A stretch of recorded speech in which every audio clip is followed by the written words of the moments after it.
Et chaque année, vous venez à ce festival? Moi, chaque année, je tâche d'y passer 2-3 séances quand même, oui. Par rapport au festival du court-métrage, on trouve, je dirais, plus de films socialement intéressants, à trace de vie. Et je fais confiance en plus au festival parce que c'est un festival de super qualité et je suis sûre qu'on ne sera pas déçus. Quand j'ai découvert le festival Traces de vie, c'était en fait l'année sur le thème de la folie et je me suis dit mais ça va être dingue, ça va pas me plaire, j'y vais quand même. Et en fait j'ai trouvé ça passionnant, enfin, vraiment on touche à l'humain, on est vraiment dans l'humain et forcément ça peut nous toucher, ça nous touche et quels que soient les films qu'on vient voir, on trouve un intérêt même si à la base on se dit mais je sais pas, est-ce que ça va m'intéresser? Ouais, on est intéressé.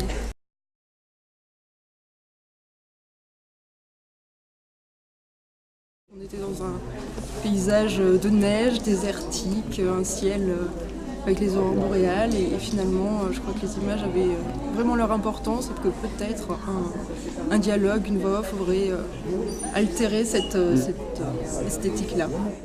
Les cadrages sont très précis, bien et hyper classiques, mais enfin c'est précis, il y a des lignes, il y a des formes, etc. Il n'y a pas de dialogue, ce qui est très bien. Oui. C'est un film intéressant. Je l'ai trouvé super beau.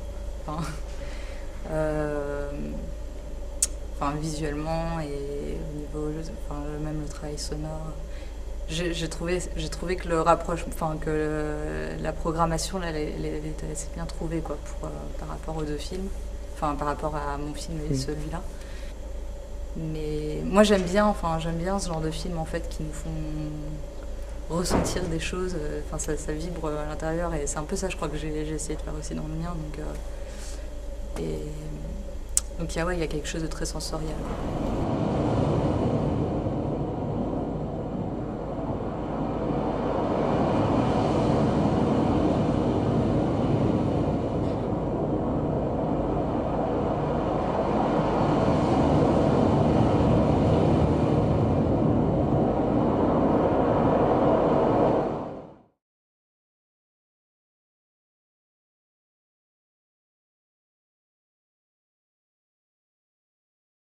J'ai trouvé que les résumés étaient porteurs, la couleur rouge et tout ça. Ça m'a inspiré, ça m'a donné envie de me réveiller ce matin. C'était intéressant parce que c'était un programme où les films j'espère, sont assez esthétiques, assez beaux.